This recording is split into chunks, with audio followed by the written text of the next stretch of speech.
Então tá, pessoal, hoje a gente vai ver então o capítulo 12, que fala das mudanças climáticas antropogênicas, antrópicas, tá?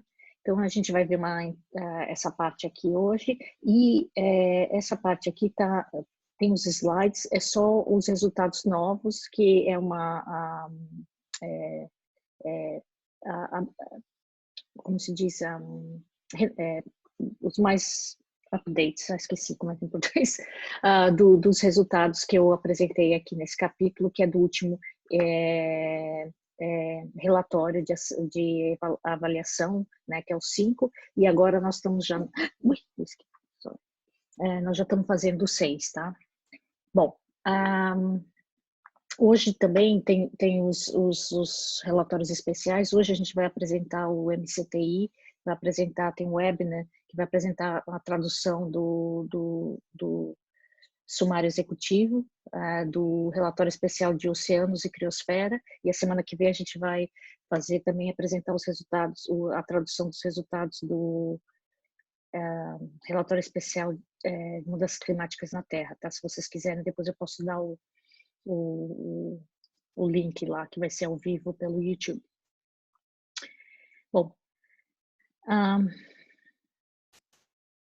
então, começando aqui na introdução, né, vocês obviamente já ouviram falar das mudanças climáticas, né, mas agora a gente vai ver, então, que principalmente essas mudanças climáticas antropogênicas a gente está alterando o efeito estufa, tá? Então, relembrando que o efeito estufa, né, é aquele efeito que é resultado da absorção da radiação infravermelha, né, por alguns constituintes da atmosfera, né, principalmente dióxido de carbono, metano e vapor d'água, né. Então, as atividades humanas têm despejado uma grande quantidade desses gases na atmosfera, né, e elevando então esse efeito estufa, né. Então, mais energia fica armazenada na Terra e não escapa para o espaço, né. E isso, como consequência, aumenta a temperatura da Terra, tá. O maior desafio dos climatologistas, então, é prever essas mudanças futuras, né, como resultado dessas atividades humanas, e com antecedência, né, para a gente poder evitar o pior, né. Então, hoje a gente vai ver bem, mas existe, a gente tem que mitigar ou adaptar, né, ou no momento ambos, né. O que é mitigar é tentar evitar essa emissão, né, dos efeitos, dos gases, e como a gente já colocou muito, e a gente vai ver que eles duram muito tempo na atmosfera, então algumas mudanças a gente já não vai poder mais parar, então a gente também vai ter que adaptar. Mas no webinar que eu vou participar hoje, eu vou falar um pouco mais das políticas públicas. A maior parte das ações que a gente poderia ter, principalmente em relação aos oceanos, elas são ambas, tratam de mitigação e adaptação juntas, tá? Bom, então vocês, né, vamos conhecer bem o que são essas mudanças, né, pelo homem. Não é só as mudanças na composição dos gases, isso é que a gente vê mais na mídia, né, que é o efeito estufa, a mudança na composição dos gases, né, atmosféricos, né, queima de combustível fóssil, mas também a gente muda o tipo e quantidade dos aerossóis. A gente viu na última aula que os aerossóis têm um efeito de resfriamento no sistema solar, no sistema terrestre, desculpa, mas isso está mudando um pouco. Depois eu vou mencionar que eles também, na verdade, têm um efeito de aquecimento, e uma importante que as pessoas não veem é a mudança nas condições da superfície da terrestre ou uso da terra, tá? Então, por exemplo, quando você muda, você desmata, por exemplo, né? Você desmata, você está mudando o uso da terra, mas você está tirando um dos principais mecanismos de absorção de carbono, tá? Então, aí aquele desmatamento leva, na verdade, principalmente quando é acompanhado por queimadas, né? Ele leva a um aumento do CO2, tá? Então, mudança nas condições da superfície, o uso do solo, geram essas mudanças também, tá? Não é só queima de combustível fóssil. Bom, então vamos lá, né, a primeira parte, o efeito estufa e o homem, né, então como que a gente está alterando, né, quais são os gases que a gente está alterando, né, aumentando a concentração na atmosfera, o dióxido de carbono, metânio, óxido nitroso e os haletos orgânicos, né. Esses haletos orgânicos, a gente não falou até agora, porque eles são derivados halogenados que foram criados pelo homem. Então, isso aqui são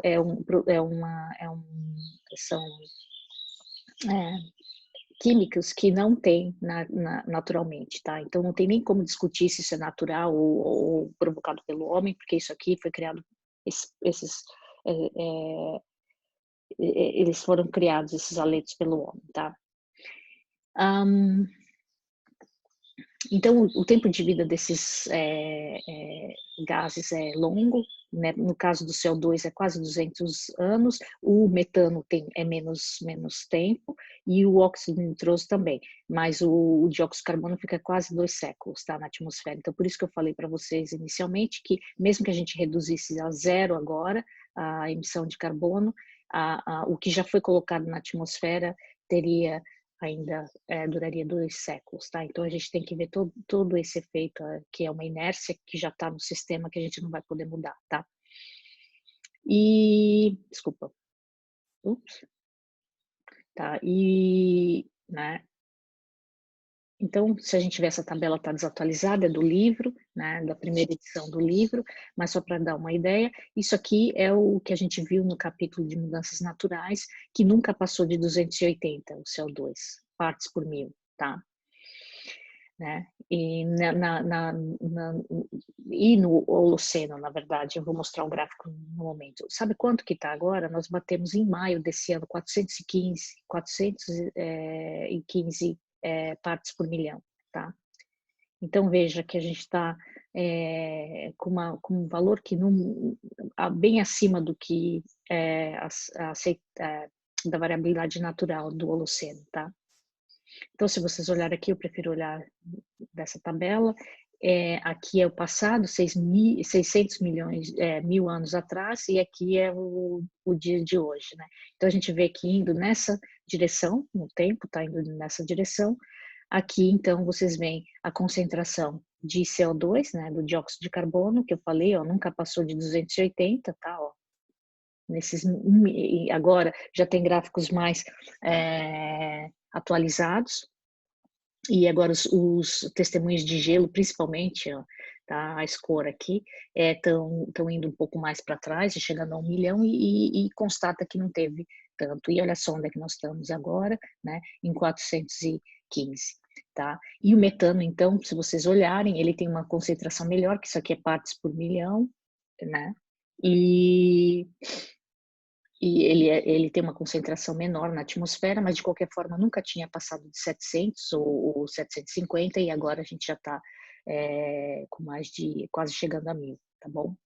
Então não tem como justificar isso naturalmente, tá vendo? Essas oscilações que a gente viu do quaternário, né, que é natural, então quando a Terra esquenta, solta mais carbono, né, e metano e dióxido, né, isso não tem, esses valores não tem como explicar, tá bom? Né? Então, são as atividades humanas, mas a gente vai ver que tem outras evidências, né? Tá? E aí o que acontece, né? Inicialmente você tem então uma queima de combustível fóssil e desmatamento que aumenta esses gases, né, na atmosfera, aumenta a temperatura, né? Tá? Que está aqui no meio, né? E com o aumento dessa temperatura, o que acontece na atmosfera? A gente lembra daquele... vocês estão me ouvindo? Que a conexão está dizendo que minha conexão da internet está meio... Tô ouvindo, tá dando algumas travadas, mas ainda dá para entender, professora. Não sei por quê, porque essa internet bom, enfim. Tá, qualquer coisa vocês escrevam no chat aí, ou falam no microfone que tá... eu repito, tá? Então, quando a temperatura aumenta, o que acontece? Aumenta a concentração do vapor. Lembra que a gente tinha aquele gráfico que mostrava que quando a atmosfera é mais quente, o que acontece? Ela consegue reter mais vapor d'água. E qual que é o principal gás do efeito estufa ou vapor d'água. Então, aí a gente entra num feedback, tá? Né? Então, você tem um aumento inicial da temperatura da atmosfera causada pelo CO2 e o metano, e aí isso proporciona um aumento do vapor d'água, que daí é o principal gás do efeito estufa. Então, a gente não controla ele, mas sim a temperatura, tá? Da atmosfera que controla. E então, se a gente inicia um aumento da temperatura jogando CO2, aí a gente tem um feedback que vai amplificar, tá? Então, a gente tem que ver que isso aí vai ser sempre amplificado, né? Qualquer mudança que a gente faz na atmosfera, na concentração de CO2 e metano e outros, vai ter uma contribuição ainda maior associada ao aumento do vapor d'água, esse feedback, tá bom? Bom, então se a gente olhar aqui, né, o que vocês estão vendo aqui é a forçante radioativa em watts por metro quadrado, lembra? Então, professor, o que é forçante radioativa? Olha, watts por metro quadrado, insolação, lembra? 240 watts por metro quadrado entra de sol na atmosfera, que entra dentro do sistema terrestre, lembra, né? A constante solar era 1/4 da constante solar, e menos 30% que já é o albedo geral da Terra, que reflete de volta, o que entrava era 240. Então, só para vocês terem uma ideia, né? E o que a gente está despejando, então, olha só, pondo essa concentração de CO2 que a gente está pondo na atmosfera, o que vai acontecer? É o equivalente a aumentar quase 1,7 aqui, na verdade, 1,7 watts por metro quadrado, tá? Aí vocês vão falar, 1,7 é pouco. Bom, a energia que vem do Sol é 240, então 1,7 eu já não acho que não é. Mas, se vocês quiserem, é por metro quadrado de terra, tá, gente? Então, adiciona toda a metragem quadrada da Terra, né? É o equivalente a 9 trilhões de lâmpadas incandescentes de 100 watts. Aquelas lâmpadas antigas que já não vende mais, que esquentava pra caramba, lembra? Então, imagina, tá? Só para dar uma ideia para vocês do que é esse calor. Daí o metano, ele é menos, a estimativa é essa, tá? E os halocarbonetos, que tem também o efeito estufa, né? E o metano na estratosfera, e aqui o que acontece é que, olha só, os aerossóis, lembra que a gente falou que tinha um resfriamento? Bom, no último relatório do IPCC, a gente viu que esses aerossóis, eles são marrons. Os aerossóis naturais são naturais, estão lá no capítulo de mudanças climáticas naturais. Eu estou falando aqui de aerossóis que vêm das atividades humanas. Como eles estão muito relacionados à poluição, né, à queima, eles são marrons. Então, a atualização na outra parte do capítulo que está já disponibilizada no Moodle, que a gente não vai ver em aula, tá? E já dá um desconto nisso aqui. Então, ele não resfria tanto, tá? Porque ele também é marrom e ele absorve radiação infravermelha, tá? Ele também tem. Então, o que acontece? Ele tem um positivo aqui que vai, então, aumentar esse total aqui, tá? Porque esse desconto aqui que vocês estão vendo não vai ser tão grande. Vocês entendem isso?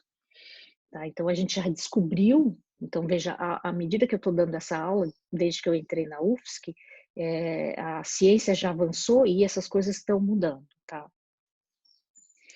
Isso aqui também já tenho mais atualizado, né? Mas o que acontece é o seguinte, ó, e tem muitas coisas que eu vou falar aqui que é o que os negacionistas usam como argumento. Eles falam, se vocês olharem, isso aqui é complexo, eu não quero que vocês decorem isso, não vou perguntar isso na prova, mas o que está em vermelho é o que são as parcelas da parte antropogênica, e o que está do ciclo do carbono, né? Em preto é natural. Então, se vocês olharem aqui, por exemplo, os valores, só 120 natural, aí é só 2,6 o antropogênico, certo? Na atmosfera, aqui em cima, ó, quase 600, e aí a parte antropogênica. Então, o que os negacionistas falam? A parte antropogênica é muito pequena em relação aos valores naturais do ciclo do carbono. O problema, gente, é que essa parte preta aqui, que é a natural, ela está em equilíbrio. E essa parte em vermelho, que é antropogênica, não está em equilíbrio. Então, entende? Embora seja um pequeno, vamos dizer assim, comparativamente, parcela, né, pequena, ela não tem como ser absorvida, certo? Então, isso não é um argumento válido, tá? Isso aqui é só para... a a legenda dessa figura, se vocês quiserem saber o detalhamento do ciclo do carbono aqui, tá? Tá em inglês. Mas olha o tamanho dela, né? Então, o detalhe não é o fator aqui, é exatamente o que eu quero mostrar, é que embora essa parcela causada pelo homem, né, gerada pelas atividades humanas, seja menor, ela não tem, como se diz, sorvedouros naturais. Então, o sistema não tem como absorver isso, e quando um deles absorve, na verdade, gera problemas, e a gente vai ver agora, daqui a pouco, tá? Então, se vocês olharem aqui um detalhamento maior dos últimos 2.000 anos, né? Então, veja, ó, né, aquelas concentrações que eu falei para vocês, se vocês olharem aqui do carbono, está desse lado aqui, em partes por milhão, e aqui partes por bilhão para o metano desse lado, tá? Eu falei para vocês que não tinha passado de 280. E aí, olha só, na Revolução Industrial aqui é um aumento, tá? E do metano a mesma coisa, e do óxido nitroso. Então, não tem como responder por esse aumento naturalmente, né? Outra evidência, né? Então, voltando a esse gráfico aí, né? Tá? Que não passou de 280. Então, é um aumento muito rápido que não tem como explicar, mas tem outra evidência que está aqui, ó, eu vou mostrar nesse gráfico aqui, que é de ordem antropogênica. Então, os negacionistas também falam, né, que esse carbono é natural, né, então, do ciclo, né, que é um aumento da temperatura, só que a insolação está diminuindo, então não teria nem como explicar isso, né, que astronomicamente a insolação está diminuindo, né, mas naturalmente nesse ciclo aqui natural, ó, os parâmetros da órbita estão indo em tal forma que a insolação está diminuindo e a temperatura deveria estar caindo, tá? Mas vamos dizer que eles ignoram esse fato e aí eles admitem, alguns agora estão admitindo que a temperatura está aumentando, né? Então que o carbono é uma resposta a isso, né? Mas a gente vê que não é, por quê? Por causa disso aqui, olha só. Tem duas formas, né, isótopos, né, de carbono, né? E uma é a mais pesada, tá? Que é o carbono 13, que é emissão natural, que a gente chama, né? Fonte natural, que é dos oceanos, e emissões vulcânicas ou geotermais, né? Que a gente não tem nada a ver com isso, e que seria aquela que quando aumenta a temperatura da Terra naturalmente, os oceanos liberam então o CO2 para a atmosfera, tá? Que aí vem depois, né? Então vem primeiro um aumento da temperatura e depois a liberação do carbono, né? A forma mais leve, que é o isótopo 12, ela está associada à vegetação, tá? Então, quando você queima combustível fóssil, o que é combustível fóssil, gente? É vegetação podre, apodrecida lá de vários anos, né? Então, quando a gente queima combustível fóssil, essa é que vem, tá? E as medidas da razão entre esses dois isótopos, sendo que a de fonte antropogênica está aqui embaixo, tá? A razão está diminuindo, quer dizer que o denominador está aumentando. Então, isso é uma comprovação que esse tipo aqui de isótopo 12 é que está aumentando, né? Por isso que a razão está diminuindo aqui abruptamente, tá vendo? E isso é uma comprovação que vem de combustível fóssil, da queima do combustível fóssil e não natural, tá bom? Ou queima de vegetação mesmo direta de desmatamento, tá? Ou apodrecimento, quando você desmata, né? Então, você mata a árvore e aí começa o processo de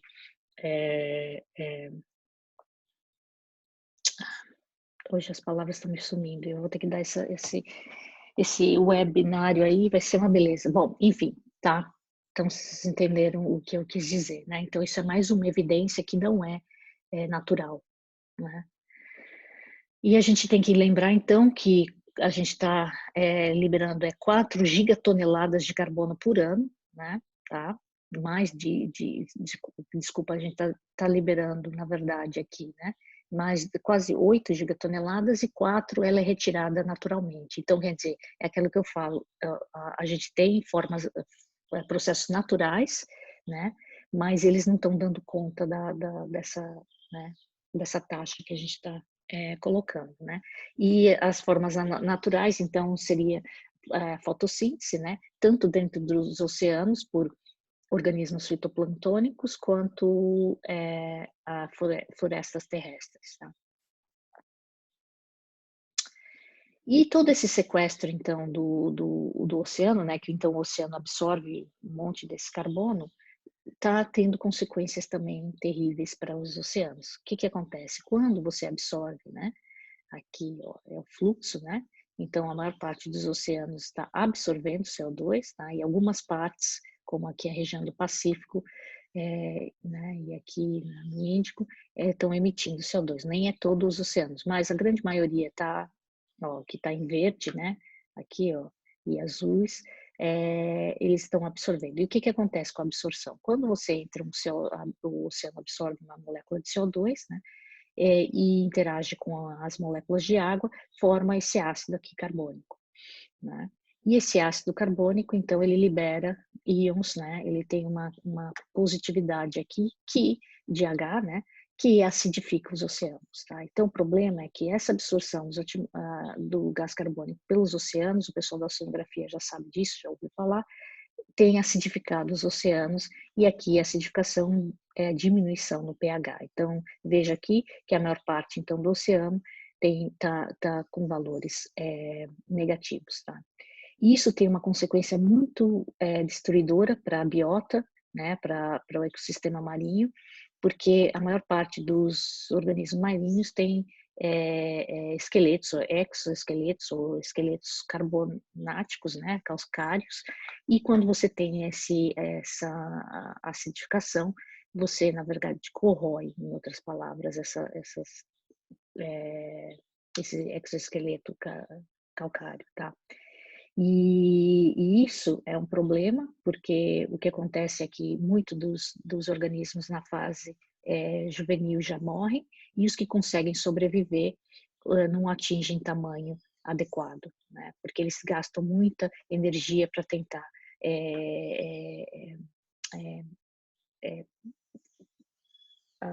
desenvolver essas conchas ou esses exoesqueletos, tá?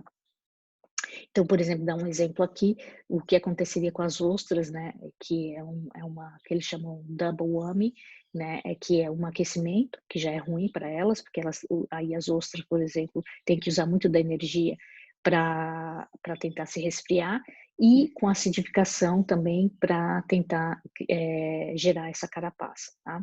E a concha, né? Então aí o que acontece é que ela não obtém, por exemplo, o tamanho, né, comercial, né? Então, por exemplo, a parte de agricultura aqui, de maricultura de Florianópolis é afetada, e além do aquecimento ser conduzivo de disseminar víbrios ou organismos patogênicos, né? E aí, então, a contaminação ou blooms algais, né, nocivos, que aí é contaminação, e aí tem que interromper o consumo, né? Então, só para dar uma ideia da devastação que isso faz, tá?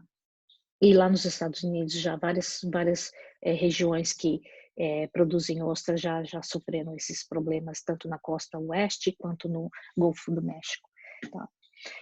E várias comunidades que dependiam dessa atividade ficam sem atividade de subsistência, tá? Bom, aí pulando agora para os aletos orgânicos, né? Então, como eu falei para vocês, esses aletos orgânicos, eles são criados por compostos químicos criados pelo homem, não tem na natureza, né? É os CFCs, 11, aí tem vários tipos, 12, tá? Que eles têm o cloro, o flúor ou o carboneto, né? E bromo. Então, esses compostos orgânicos, eles têm uma forte absorção no infravermelho, tá? Então, eles já têm o efeito estufa deles, tá? Então, é bem nessa janela aqui que eles têm, tá? Se vocês olharem aqui, não tem nenhum, aqui, ó, tá vendo? CFC 11, 11, 12, tá? Então, eles têm uma forte absorção nessa janela aí, mas o problema maior deles é que eles destroem a camada de ozônio. Tá? Então, são esses compostos que sofrem fotossociação, né, com a radiação ultravioleta, e aí o que acontece é isso aqui. Ó. Então, dando um exemplo do CFC11, né? Tá, com cloro, com a radiação ultravioleta lá na estratosfera, então eles entram na estratosfera e ficam, né? Porque a gente lembra que tudo que está na estratosfera não sai, né? É difícil de sair porque é bem estável lá. Aí o que acontece é que com a radiação ultravioleta, né? Dissocia um cloro. Esse cloro, quando encontra o ozônio, que são 3O3, né? Que são 3 moléculas de oxigênio, ele pega e arranca um oxigênio e fica com o O2, que é mais estável que o O3, né? E aí, o que acontece é que ele libera o que acontece é que ele solta esses Os, esses oxigênios, e aí ele se libera. Então, isso que é o problema dele, porque se ele fizesse isso uma vez, mas não, ele faz isso aqui e fica sozinho de novo e recomeça, começa o ciclo novamente. Então, ele acaba, enquanto ele estiver lá, ele vai destruindo várias moléculas de ozônio, não é só um, tá? Se ele ficasse, né, associado com O, aí não teria problema, mas aí o que acontece? Acaba liberando e aí ele recomeça, tá? Então é muito destrutivo. Mas, quando isso foi, o Molina morreu agora, acho que umas 2, 3 semanas atrás, foi o pesquisador que descobriu isso aqui e ganhou o Prêmio Nobel de Química, né? Então, foi o único da área de geociências a ganhar um Nobel, né? E lá nos anos 80, então, quando foi descoberto esse efeito, o protocolo de Montreal foi assinado e os países pararam de produzir esses compostos que são usados em refrigeração. Então, aquele gás que vocês têm no refrigerador de vocês aí, e aí substituíram o cloro e o bromo, por exemplo, por outros elementos, tá? E aí teve uma redução brusca, né? Se vocês olharem aqui, né? Tá? Entre 1950 e 2000, ó, tá? Começou a cair, e hoje a gente vê que tá bem menor, né? E que a gente já tem dados até 2020, tá? E realmente caiu, e a projeção é de cair mais ainda. Tá? Então, quer dizer, isso mostra que o protocolo de Montreal funcionou, a gente poderia estar com o protocolo de Quioto, agora o Acordo de Paris, se a gente tivesse feito isso para as emissões de gás carbônico também, estaríamos provavelmente numa situação melhor. Tá? Então, só para mostrar aqui, né, a concentração de ozônio, né, o Dobson foi lá da Universidade de Oxford, onde eu fiz a minha licença sabática, no departamento que foi o cientista que mediu pela primeira vez o ozônio na atmosfera, né? E aí recebe o nome dele nas unidades, tá? Então vocês veem que, né, que até os anos 90 aqui, principalmente nos anos 80 e 90, o buraco na camada de ozônio aumentou, que são os valores menores de ozônio, mais azuis, tá? E agora a gente já está entrando tá melhorando, né? O buraco está diminuindo, tá? Né? E então só para dizer, né, que aqui a produção do cloro e do bromo, quimicamente ativos, ocorre nas nuvens de gelo, na estratosfera no inverno, né? Então por isso que na primavera, né, quando vem a luz do sol, é que o buraco é maior. Então, se vocês verem, né, geralmente é na primavera que o buraco na estratosfera, principalmente sobre a Antártica, fica maior, né, tá? Porque são ativos nas nuvens de gelo que tem maior concentração na região polar, principalmente sobre a Antártica, tá? Por isso que o buraco ele fica sobre a Antártica e tem o seu máximo na primavera. Bom, metano. Né? O metano é produzido por vários processos, né? Mas é relacionado a ambientes anaeróbicos, né? Como o pântano, o sistema digestivo de animal.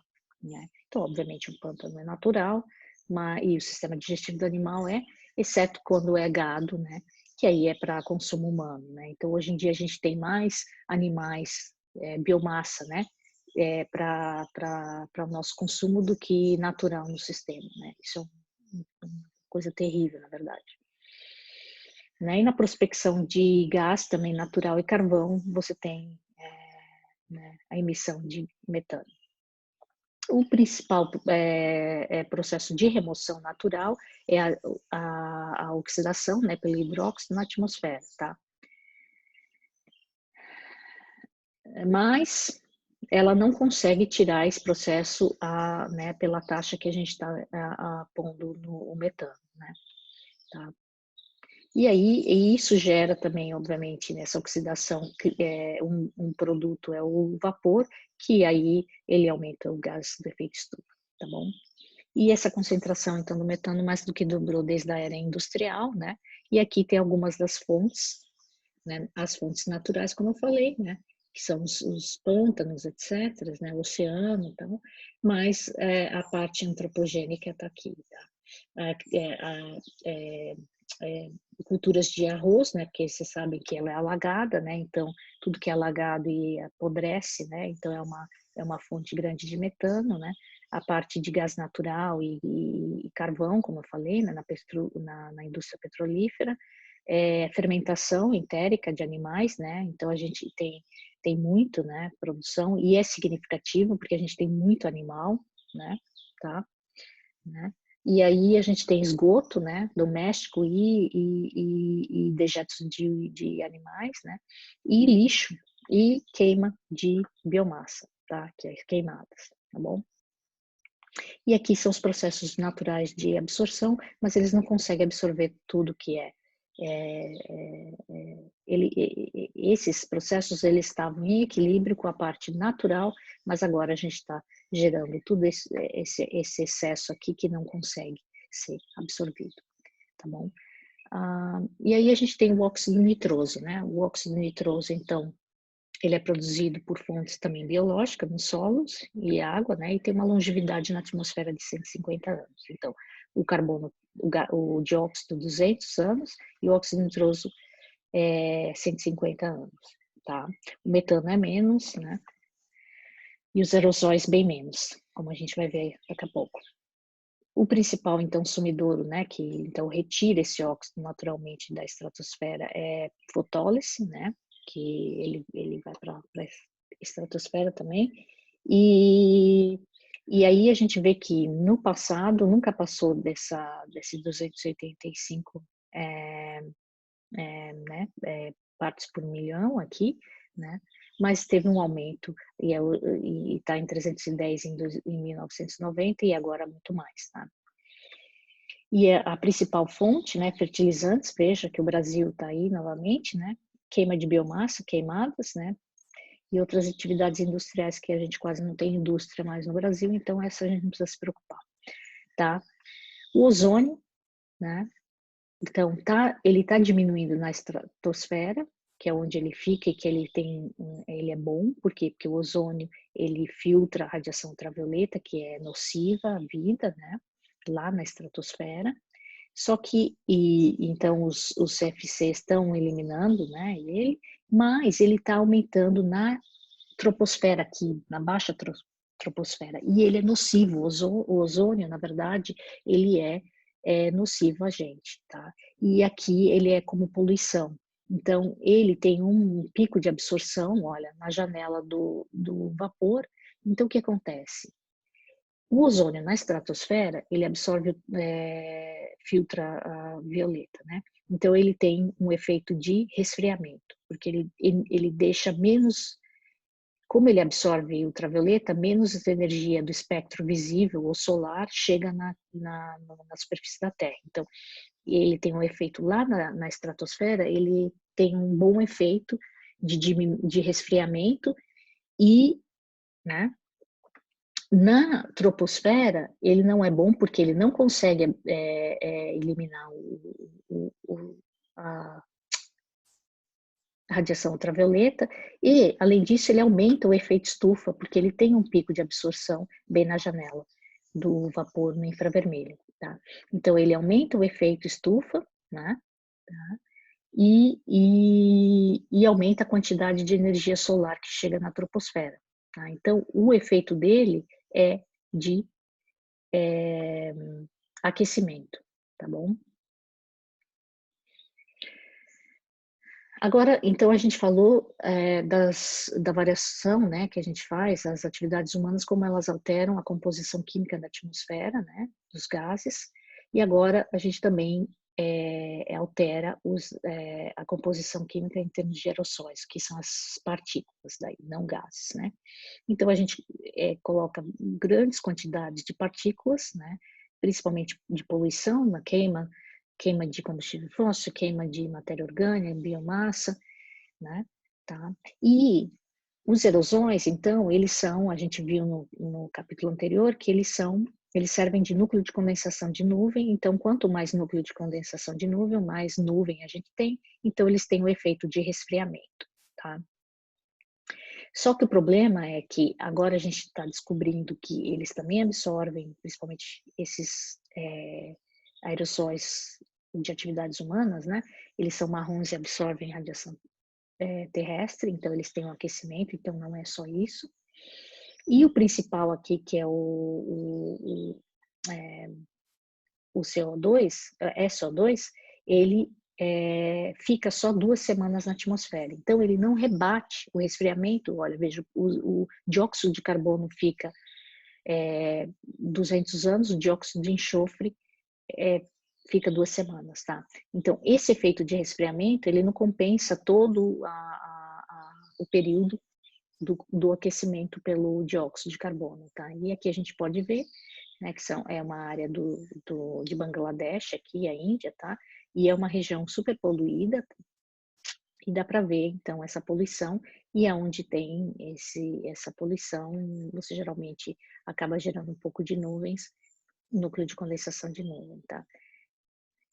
Então, tem esse efeito de resfriamento, mas, como eu disse, agora a gente já descobriu que eles também absorvem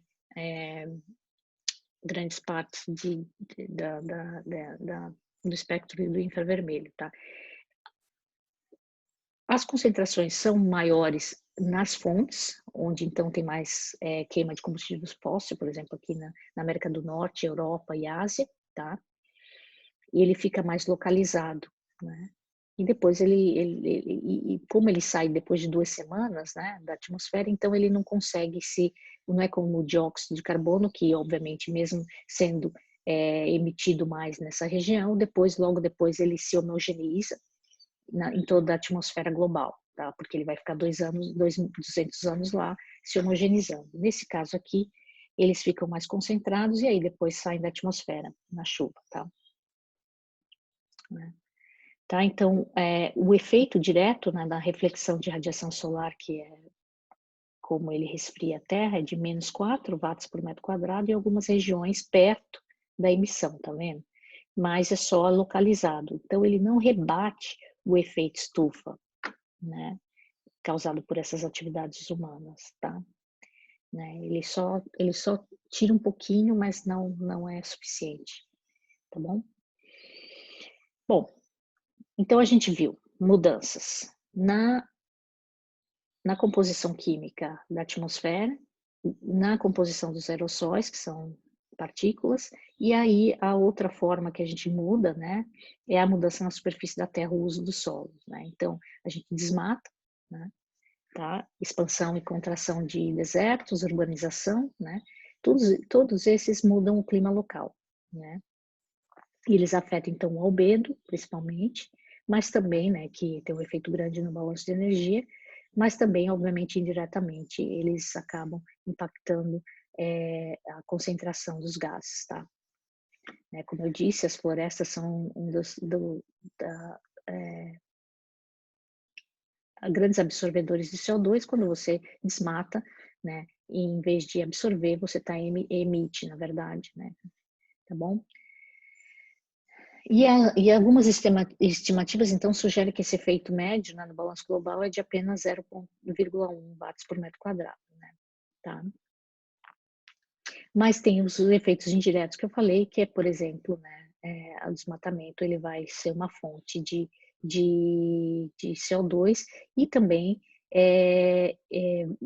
grande parte do núcleo de condensação de nuvem, né, que para a formação das nuvens sobre a Amazônia, por exemplo, vem da própria floresta. Então, quando você desmata, você perde esse núcleo de condensação de nuvem, você perde, então, né, a, a, a obtenção de água de subsuperfície por evapotranspiração, e aí a gente tem menos nuvens, menos chuvas, né, tá? Bom, colocando todas essas mudanças juntas, o que acontece? A gente tem uma tendência de aumento da temperatura. Então, isso aqui é o resultado dessas mudanças que eu falei, aí, antropogênicas, né? Todas essas mudanças juntas, foi identificado, então, que há um aumento considerável na temperatura global. Isso foi primeiramente evidenciado pelo Michael Mann, um pesquisador lá dos Estados Unidos, e ele mostrou no gráfico, e ele tem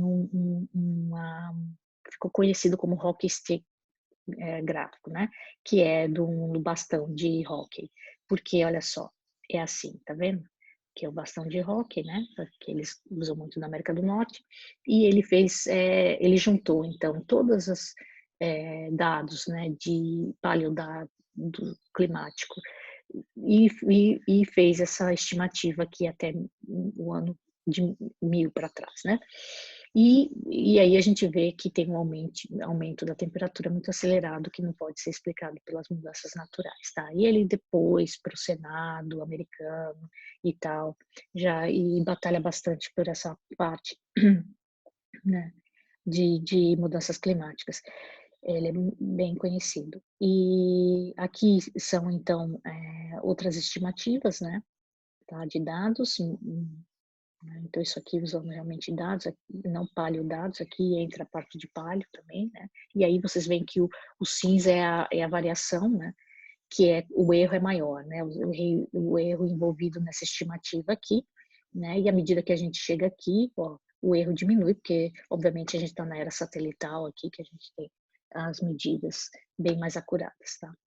E aqui são outras estimativas, né, do IPCC, tá? Né, um zoom mais aqui na parte, e a gente tem essa subida, então você vê que a taxa, que são essas retas, está cada vez ficando mais íngreme, né?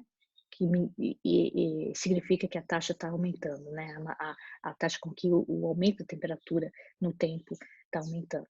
Né? Isso aqui as estimativas da NASA, da NOAA, do Met Office, né? E do CRU, que é o Climate Research Unit da Universidade de East Anglia. Tal. Então, eles que fazem essas estimativas independentes, então fazem o tratamento do dado de forma independente, e eles chegam à mesma conclusão. Tá? E aqui está mais, eu peguei aqui porque está mais atualizado, tá bom? Então, olha só, gente. Não tem, né, como explicar isso, naturalmente. Esse aumento é global, né, isso é a média global, mas a gente vê que tem variação espacial. Eu já falei para vocês já aprenderam que tem uma amplificação polar, né, mas veja que aqui na nossa região tem um aumento, né, tá? Isso é o que já ocorreu, né, de 1900 a 2008, isso é a tendência, né, então quanto que aumentou nesse século, praticamente, tá? E aí a gente vê que as regiões polares têm maior aumento, e aqui, olha só, tá? Teve um aumento muito grande na América do Sul. Outro dado interessante que mostra a física, né? Olha só, na Terra, a gente já teve um aumento bem maior, de menos 0,6, né? Até 1, então isso é anomalia em relação a uma média aqui centrada nessas décadas aqui, por isso que essas décadas aqui ficam em 0, tá? E aí a gente vê que antes disso está tudo abaixo dessa média dessa década e depois está tudo acima, tá? É mais ou menos para vocês entenderem esse gráfico dessa forma, né? E separa aqui terra e oceanos, né? Então a gente vê que a terra foi de menos 6 a 1, então é quase 1,6, né? Aumento. E aí a gente vê nos oceanos foi de menos 4 a 0,6, que é 1. Então o aumento nos oceanos foi menor do que da terra. Por quê? Por causa da grande capacidade térmica de absorver calor, né? Então ele absorve esse calor e tem muito mais calor precisa para mudar 1 grau, lembra? Né? Em relação à Terra. Então, a Terra já esquenta muito mais rapidamente. Então, gente, quando a gente está falando agora, mudança global, a gente tem que coibir e ficar abaixo de 2, a global. Mas em certas áreas continentais, a gente já teve esse aumento de 2. E os efeitos já estão sendo sentidos. Então, essas queimadas que vocês estão vendo generalizadas nos Estados Unidos, não é só mais na Califórnia. A semana passada foi no Colorado. O Colorado é uma região de neve, que essa altura já devia estar tendo neve, está tendo queimada agora, certo? O Pantanal, que é uma área alagada, está tendo queimada com seca. Por quê? Porque a temperatura já aumentou nos patamares que a gente quer coibir a temperatura global em 2, por exemplo, tá? Então, onde a temperatura está maior, evapora muito mais, se resseca muito mais, tá? E quando chove, chove mais torrencialmente em um curto espaço de tempo. Então, é uma chuva que não é aproveitada, tá bom? Então, olha só, aqui é esse Palma Drought Severity, é o índice de severidade de seca, né? Então, onde vocês veem, só um pouquinho.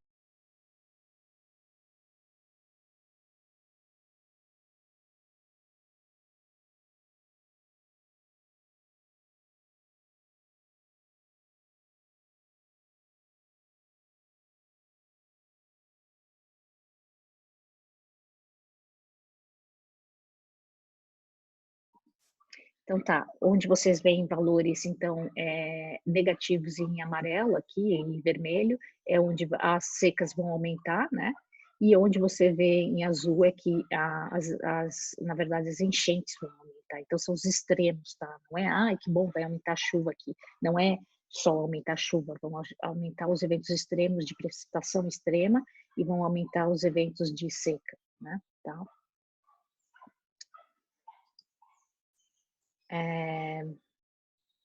Aqui, então, outra coisa interessante é as noites e dias frios estão diminuindo, mas veja que as noites frias estão diminuindo muito mais que o dia. Eu já vou falar que é uma outra evidência que é as mudanças climáticas, é o efeito estufa, tá? E aí vocês veem que as noites quentes estão aumentando e os dias quentes também. Então, olha só, gente, mas as noites estão aumentando muito mais. Então, olha só, os negacionistas dizem que esse aquecimento, porque agora eles já não estão. Antes eles negavam o aquecimento, que não tinha aquecimento, mas como está batendo recorde atrás de recorde, e lembrando que a insolação está diminuindo, né? A quantidade de energia que vem do Sol astronomicamente pelo ciclo de Milankovitch está diminuindo mais, né? Por isso que eles negavam e falavam que ia esfriar, mas como está batendo os recordes, eles falam que então tudo bem, está aquecendo, mas é por fontes naturais. E é aumento de insolação, embora o ciclo de Milankovitch já mostra que está diminuindo. Então, se fosse insolação, que hora durante o dia, né, o dia 24 horas de dia, é que a insolação tá? É durante o que a gente chama de dia, certo? Que é onde o sol tá. Então, se fosse por aumento de insolação, os dias teriam que estar aquecendo muito mais do que a noite. Mas o que prevalece durante as noites? É o efeito estufa, tá? Que para de ter o aquecimento e aí, durante a noite, você só tem perda de radiação terrestre. Você não tem radiação solar vindo do sol porque é noite. Então, a única radiação que escapa, né, que está saindo, que está sendo produzida durante a noite é a radiação terrestre. Então, o fato de que as noites estão ficando mais quentes, né, e a gente não tem noites frias, estão diminuindo também bastante, tá? É um indício que é o efeito estufa que está aumentando e não a insolação. Tá? Então, isso quebra esse argumento deles, embora a gente saiba que astronomicamente a insolação está diminuindo de qualquer forma, tá bom? E as consequências, então, né, do aumento então da temperatura é um degelo generalizado. Hoje vocês vão ver bastante, se vocês assistirem ao webinar, o professor Jefferson lá da URGS, que é o glaciologista nosso, né, renomado, ele vai falar dessa parte, né, e atualizar desses dados aqui. Então, toda a parte, ó, com o aumento da temperatura, toda a parte de geleira, de calotas polares, gelo marinho, está diminuindo, tá? E mesmo aqui que essa aqui que é a parte no hemisfério sul, que parece que está aumentando, agora a gente já está vendo queda grande, tá? Mais atualizada. E aí, o que isso gera?